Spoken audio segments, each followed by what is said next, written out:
She wasn't crying. That was the part nobody understood. Florence sat at her daughter's dinner table, hands folded quietly in her lap, and listened. Her daughter spoke carefully, kindly even, like she had rehearsed it. Mom, you need to stop living in the past. Her son nodded. He didn't even look up from his phone. Florence said nothing. She just looked at her hands. Old hands now. Veined. Spotted.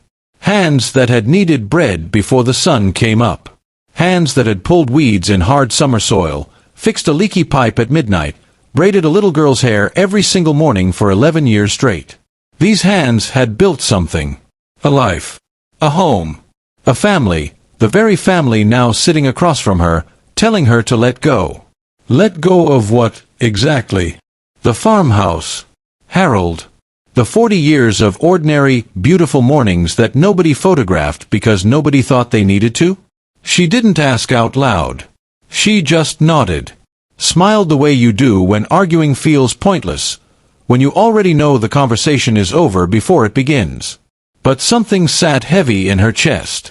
Not anger. Not sadness exactly. Something quieter than both. The dinner continued. Plates were cleared. Her son checked his phone 3 more times. Her daughter talked about renovations, about a vacation they were planning, about school fees and interest rates and things that mattered enormously to them. Florence listened. She was good at listening. She had always been the one who listened. That night, in the guest bedroom, she lay on cold expensive sheets and stared at the ceiling. Everything in this house was expensive. The curtains. The candles. The little soap in the bathroom shaped like a stone. Nothing was warm. Outside, the city hummed its hollow hum. Distant sirens. A car alarm. The low, endless noise of a world that never stopped moving. She closed her eyes. And she thought about the farmhouse. She always thought about the farmhouse. The wooden porch Harold had built with his own hands. The corner room that caught the morning light just right. The smell of the meadow after rain, that particular smell you cannot describe to someone who hasn't stood in it. It had been sold 3 years ago. Her children said it was the smart thing to do. She had signed the papers. But she had never, not once, stopped thinking about it. And that night, lying in the silence of a house that wasn't hers, something inside Florence made a quiet decision. She didn't tell anyone. That was the most important part. Because Florence knew exactly what would happen if she did. Her daughter would sit her down. Make tea. Use that careful, patient voice, the one that sounded like love but felt like a ceiling. She would list all the reasons it was a bad idea. All the ways Florence wasn't thinking clearly. All the things a woman her age needed to consider. Her son would just Google something and read it out loud. So she said nothing. She simply got up early. Before the coffee maker clicked on. Before the house found its rhythm. Before anyone could see her and ask questions she didn't want to answer. She moved quietly through the dim hallway. Past the framed photos on the wall. Her grandchildren, holidays, a family portrait from 2 years ago where everyone was smiling in the way people smile when someone says smile. She didn't stop to look at them. Not today. In the kitchen, she scribbled a note. Gone for a drive. Don't worry. Back tonight. Florence. She stared at it for a moment. Then she pulled on her old brown coat. The one her children had tried to throw away. Twice. Her daughter had called it tired looking. Her son had said it was past its time. Florence had kept it anyway. Some things you keep not because they look good, but because they feel like yourself. She picked up her keys. Her purse. The paper map she had quietly printed the night before, when everyone was asleep. Old habit. Harold had never trusted GPS either. Paper doesn't lose signal, he used to say, smoothing the map across the kitchen table like it was something sacred. She smiled at that. Just barely. Just enough. She walked to the car slowly. No rush. The street was still dark, that particular darkness just before dawn, when the world holds its breath. Street lights humming. Not a soul in sight. She sat in the driver's seat for a moment. Just sat. The key in her hand. The silence around her. The whole morning waiting. And then she turned the ignition. The engine came to life on the first try. Low and steady. Familiar, like the voice of someone you haven't spoken to in a while but recognize instantly. She exhaled slowly. Okay, she thought. Okay. She backed out of the driveway. Carefully. Onto the empty street. And then she was moving, past the sleeping houses, past the traffic lights blinking yellow, past the edge of the suburb and onto the open road. The city fell away behind her. Streetlights became fewer. The sky shifted, black to deep blue to the first faint blush of pink along the horizon. They had told her she shouldn't drive alone anymore. Said the highways were stressful. Said she wasn't young. As if she needed reminding. But something strange happened as the miles grew between her and that house. The tightness in her chest eased. Her shoulders dropped. Her grip on the wheel softened. Her breathing slowed to something natural, something she hadn't felt in months. She wasn't someone's mother right now. She wasn't someone's responsibility. She wasn't the woman in the guest bedroom on the cold, expensive sheets. She was just Florence. 66 years old. Driving east. Alone. And for the first time in a very long time. That felt like exactly enough. The highway was fine.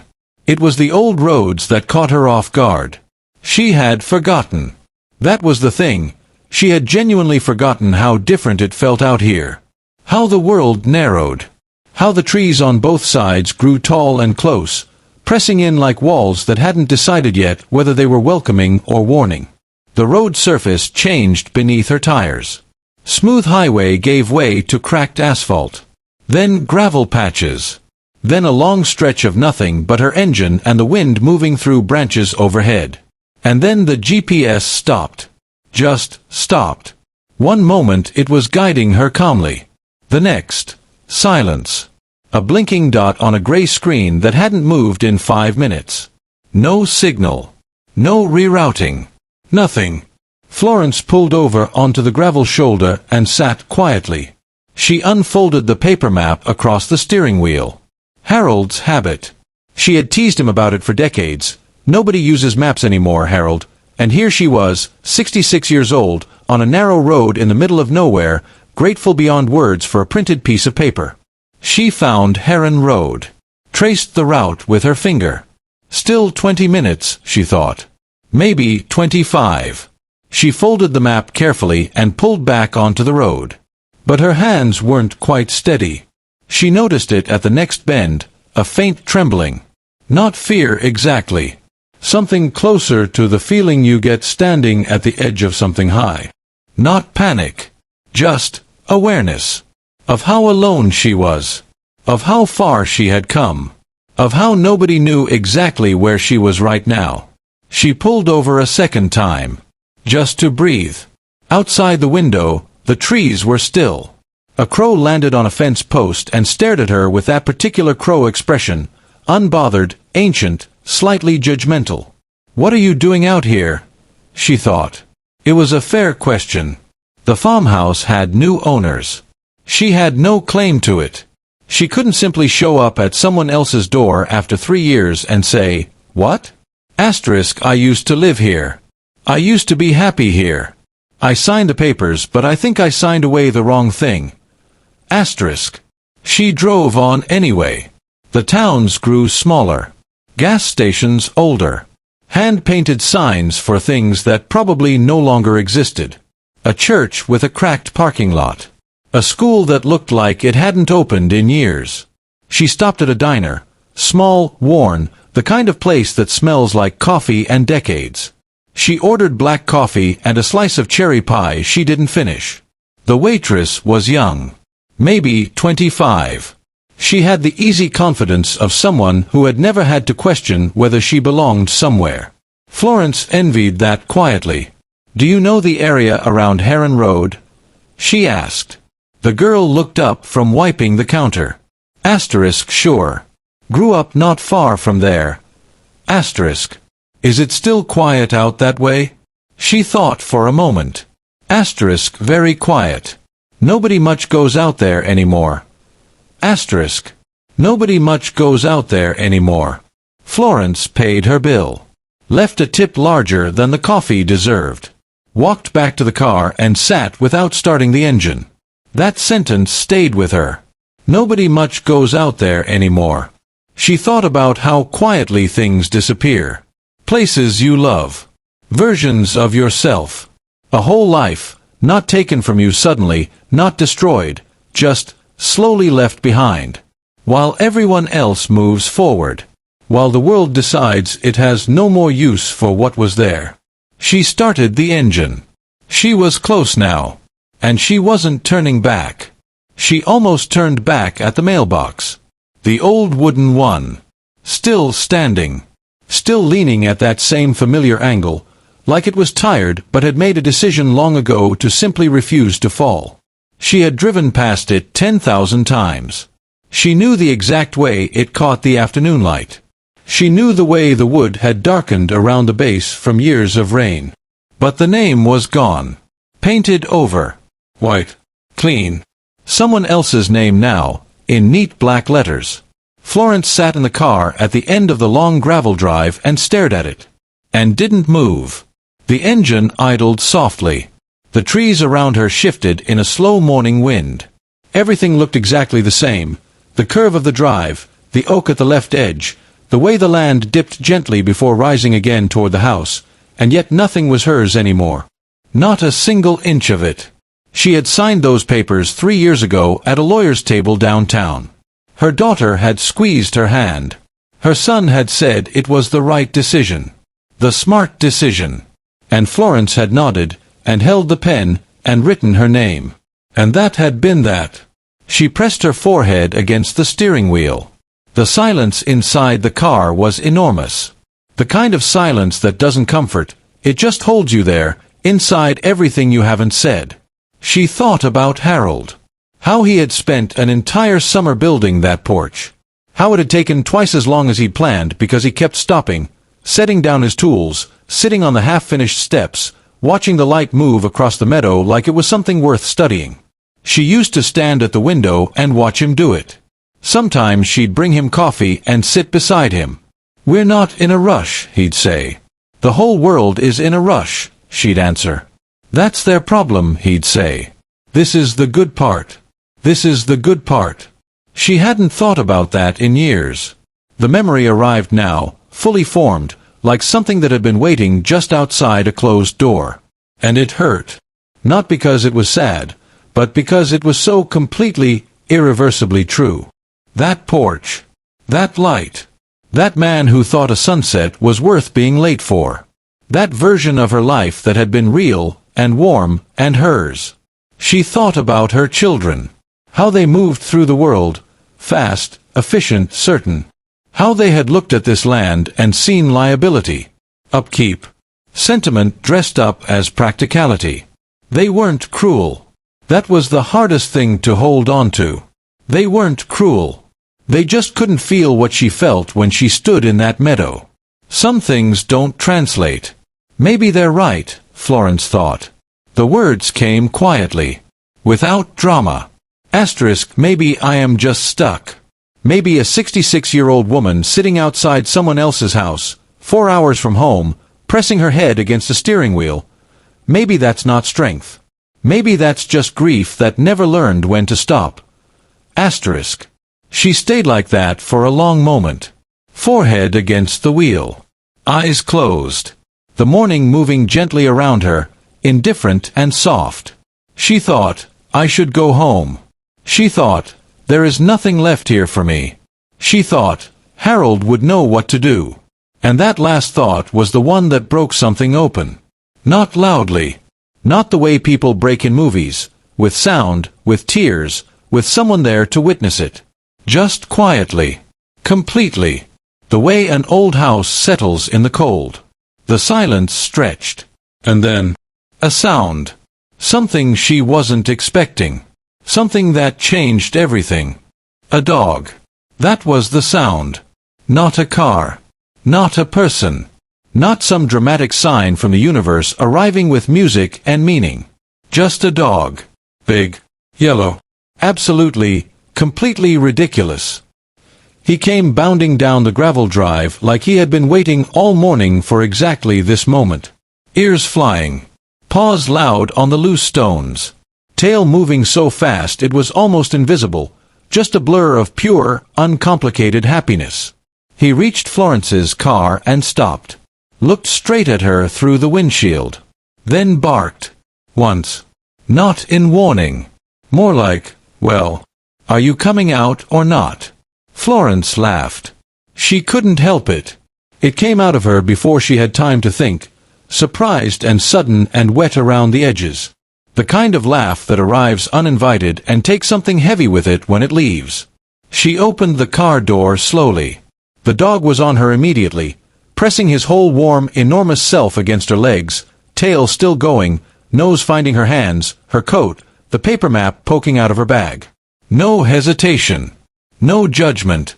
No careful voice or patient explanation. Just joy. Immediate and complete. Florence put both hands deep into his fur and held on. She didn't realize until that moment how much she had needed to touch something warm. She stood there in the morning light, this 66-year-old woman, 4 hours from home, outside a house that used to be hers, holding on to a stranger's dog like he was the most important thing she had found in years. Maybe he was. Lucy. Lucy, come back here right now. The voice came from up the drive. A woman appeared, walking quickly, wiping her hands on her apron. 60s, Florence guessed. Silver hair pulled back loosely, the kind of face that had spent decades in honest weather, lined and open and unafraid of either. She had the walk of someone who knew her own land. I am so sorry, the woman said, slightly breathless. She does this to absolutely everyone. No manners whatsoever. It's perfectly fine, Florence said. And she meant it. Completely. The woman stopped a few feet away and looked at Florence properly. Not the polite, surface-level look Florence had been getting for months, the careful glance people give older women in guest bedrooms and waiting rooms. This was different. This was the look of someone actually seeing her. You've been here before, the woman said. Not a question. A recognition. Florence felt something shift in her chest. Small. Quiet. Like a window opening in a room that had been closed too long. I used to live here, she said. Simply. Without apology. Something moved across the woman's face. Not suspicion. Not discomfort. Softness. I thought so, she said. She looked at the house, then back at Florence. When we were clearing out the back shed last spring, we found something. We didn't know who it belonged to. She paused, just a beat. We almost threw it away. Florence went very still. Almost, the woman said again. Gently. Lucy pressed closer against Florence's legs, warm and steady, as if she understood that this was a moment worth anchoring. The morning light moved slowly across the meadow behind the house. The same meadow. The same light. The same gentle way the grass leaned when the wind came through. Florence looked at it. And felt, not happiness exactly. Not yet. Something quieter than happiness. Something that felt like the first breath after a very long time underwater. My name is Elaine, the woman said. She nodded toward the house. Come inside. I'll make tea. Florence looked at her. At the house. At Lucy, still leaning warm and shameless against her legs. She had driven 4 hours. She had pulled over twice. She had pressed her forehead against the steering wheel and wondered if she was simply a foolish old woman who didn't know when to stop. But this felt like an answer. Not a loud one. Not the kind you plan for. The quiet kind. The kind that arrives when you stop demanding it and simply show up. Thank you, Florence said. And she followed Elaine inside. The box was green. Painted green, once. Faded now, the color of old leaves, of things left outside through too many winters. The wood was worn smooth at the corners, soft in the way that only decades of handling can make something soft. And on the latch, small, uneven, slightly crooked. A letter H, carved by hand. Florence saw it from across the kitchen table and stopped breathing for just a moment. She knew that H. She had teased Harold about it for 40 years. He had put his initial on everything: the toolbox, the garden gate, the wooden step stool he made for the kitchen. She used to shake her head and say, "Harold, it's not going anywhere." And he would look up with that quiet smile of his and say, "Doesn't hurt to be sure." Elaine set the box down gently, like she somehow understood it deserved that. "We found it behind the old shelving in the back shed," she said. "Buried under some canvas. We almost missed it completely." Florence didn't speak. She reached out and touched the lid. Just the tips of her fingers. The wood was cool and solid and unbearably real. "We didn't know who it belonged to," Elaine said quietly. "My husband wanted to clear it out. I kept saying, 'Not yet.' I don't know why. Just not yet." Florence looked up at her. "Thank you," she said. Her voice came out smaller than she intended. She opened the box. Inside, letters. A stack of them. Folded. Some in envelopes, some just folded twice and tucked carefully. Her own handwriting, younger, rounder, full of a confidence she had forgotten she once possessed. Letters she had written to Harold during the long year they had spent apart. She in her mother's city. He out here, alone, building this farmhouse from bare ground, from nothing but wood and work and the absolute certainty that it would be worth it. She had looked for these when they packed up the house. Her daughter had gone through the shed. Had said the boxes were just old junk. Nothing worth keeping. Junk. Florence's hands were not steady as she unfolded the first letter. The paper was thin. Soft with age. She could smell something faint, not quite the farmhouse, not quite Harold, but something close enough to make her throat tighten. She read the first line. "Harold, the corner room gets the morning light, just like you promised. I can already see us there. Coffee going cold because we keep stopping to look out the window." She stopped. Had to. Not because it was painful, though it was, but because it was so completely, so overwhelmingly alive. These words.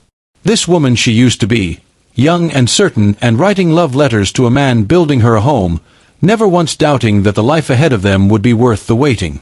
She had forgotten that woman. Not intentionally. Not all at once. Just gradually. The way you forget a language you no longer speak, word by word, year by year, until one day you reach for it and find only silence. Elaine was very still across the table. She didn't speak. She didn't fill the silence with kindness or questions. She simply let it be what it was. And what it was enormous. Florence set the letter down carefully. Looked at the stack of them. 40, maybe 50 letters. A whole year of her life, written in her own hand, preserved in a green wooden box with a crooked H on the latch. Her children had called it junk. She thought about that word now and felt, not anger, not bitterness, something sadder and truer than both. They hadn't known what they were looking at. How could they? They had never seen her as this woman, young, hopeful, deeply in love, writing letters by lamplight to a man she trusted with everything she had. They only knew her as their mother. And somewhere along the way, she had started to only know herself that way too. These mattered, Florence said. The words came out barely above a whisper. She wasn't speaking to Elaine. Not really. This mattered, she said again. All of it. Every ordinary morning. Every letter. Every cup of coffee gone cold by the window. She pressed her hand flat against the stack of letters. It was a real life. It was mine. And it mattered. Elaine looked at her steadily. Yes, she said simply. It did. The kitchen was very quiet. Outside the window, the meadow moved in the wind, slow and golden and patient, the way it had always moved, the way it would keep moving long after all of them were gone. Florence sat with her hand on Harold's letters. And for the first time in 3 years, she felt found. Elaine left without being asked.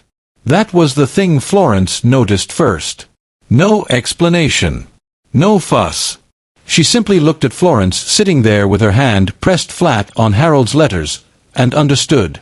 She wiped her hands on her apron, called Lucy quietly, and walked out through the back door into the garden. Just like that. The kitchen was Florence's. She sat with it for a moment. The silence. The weight of the box. The sound of the meadow coming through the half-open window, wind in the grass, a bird somewhere distant, the world continuing on in its calm and indifferent way. Then she picked up her phone. She stared at her daughter's name on the screen for a long moment. Sarah. She had named her after Harold's mother. A woman Florence had loved deeply, steady, plain-spoken, the kind of woman who said difficult things gently but said them. Florence had always hoped some of that would pass down. She pressed call. It rang twice. Mom. The voice came fast. Alert. Already worried. Mom, where are you? I went to check on you and your note just said, where are you? I'm at the farmhouse, Florence said. Silence. Complete silence. The kind that has weight. You. Her daughter stopped. Started again. Mom, that's 4 hours away. How did you drive there alone? I did. Mom. Sarah. Florence said her name quietly. Not sharply. Just clearly. I found Harold's box. The green one. The wooden one with his initial on the latch. Another silence. Different this time. Softer. The letters are inside, Florence continued. All of them. The ones I wrote to him that year before we moved in. The ones you said were probably just old junk in the shed. She heard her daughter exhale. Slow. Careful. Mom, I didn't know. I know you didn't. We were trying to clear things out quickly, and there was so much to go through, and we thought. Sarah. Florence stopped her gently. I know. I know what you were trying to do. She looked out the kitchen window. The meadow was doing what it always did, moving slowly, patiently, entirely unbothered by human urgency. A hawk circled somewhere high above the tree line. Here and gone. You were protecting me, Florence said. Both of you. I understand that. I have understood it from the beginning. Her daughter said nothing. But here is what I need you to hear, Florence continued. Her voice was steady now in a way it hadn't been in months. Not hard. Not angry.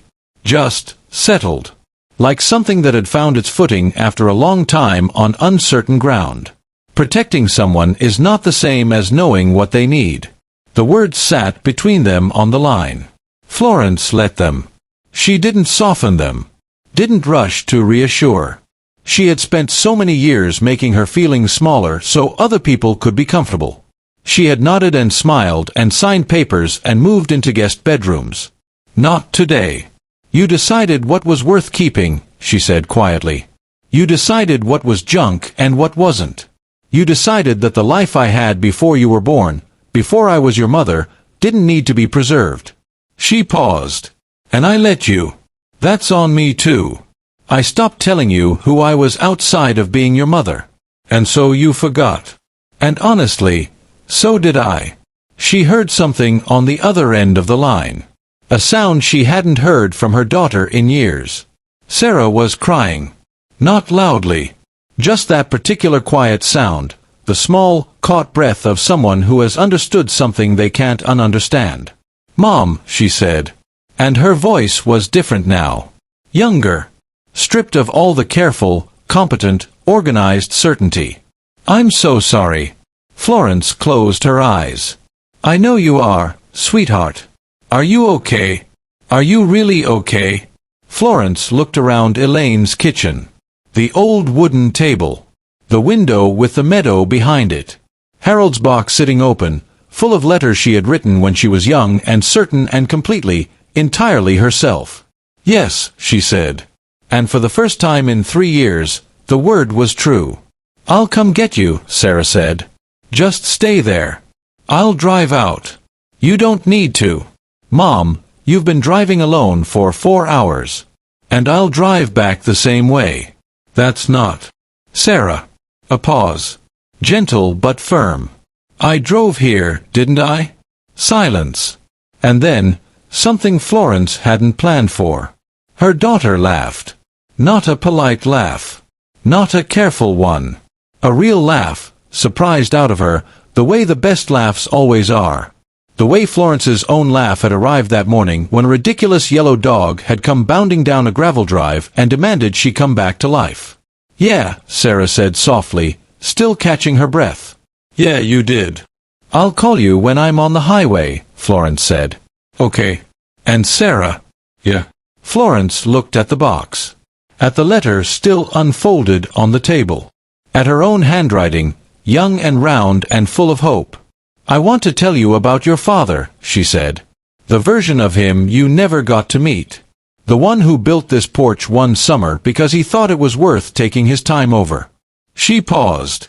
I think it's time you knew who he really was. Who we really were. Her daughter was quiet for a long moment. I'd like that, she finally said. I'd really like that. Florence set the phone down on the table. She sat with her hands wrapped around Elaine's tea, gone lukewarm now, but still good. Still something. Outside, Lucy barked once at something in the garden. And Florence smiled. She didn't leave right away. She stayed one more hour. Not because she had to. Not because there was anything left to find or fix or understand. She stayed simply because the morning was beautiful and she had spent too many recent years leaving beautiful things before she was ready. Elaine found her still sitting at the kitchen table when she came back inside. Lucy padded in behind her, went straight to Florence, and rested her heavy head on Florence's knee like it was something she had always done. Stay for a walk, Elaine said. Not a question. Not quite an invitation. More like someone stating something obvious. Florence looked at her. Then looked at the meadow through the window. All right, she said. Just a short one. It wasn't short. They walked the whole length of the back field, past the old stone wall Harold had repaired twice, past the oak tree Florence had always meant to hang a swing from, past the place where the land dipped and the morning mist still sat in a low, soft cloud that hadn't burned off yet. They didn't talk much. That was the thing about Elaine. She understood that some moments don't need filling. At the far edge of the meadow Florence stopped and stood very still. The grass moved around her ankles. The sky above was the particular blue that only happens in early morning, not the flat blue of midday but something layered, something with depth. She breathed in. And she thought, Harold was right. This is the good part. She drove home slowly. No rush. The same roads. The same trees pressing in, the same cracked asphalt, the same small towns with their hand-painted signs and their patient, unhurried rhythms. She stopped at the diner again. Ordered the same coffee. The young waitress looked at her twice. You were here this morning, she said. I was. The girl studied her for a moment. You look different. Do I? Lighter, she said simply. Like you put something down. Florence smiled at that. She thought about it the whole way home.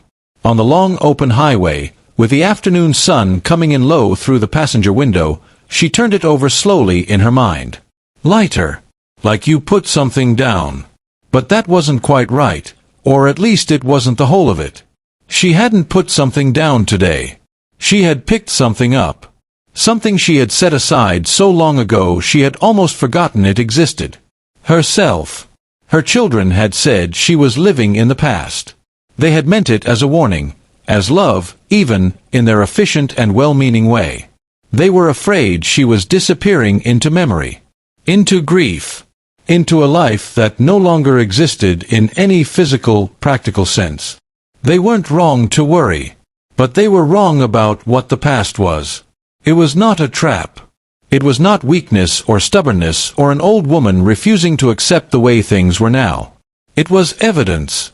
Evidence that she had loved deeply and been loved in return. That she had built something from nothing with her own hands and her own heart. That she had written letters by lamplight to a man she trusted completely and he had earned every word of that trust. That she had stood in a meadow on an ordinary Tuesday morning and understood, without needing anyone to tell her, that she was exactly where she was supposed to be. None of that was gone. It had never been gone. It had been waiting in a green wooden box in the back of a shed, patient and quiet, the way true things always wait. She pulled into her daughter's driveway as the sun was going low. Sarah was standing at the door.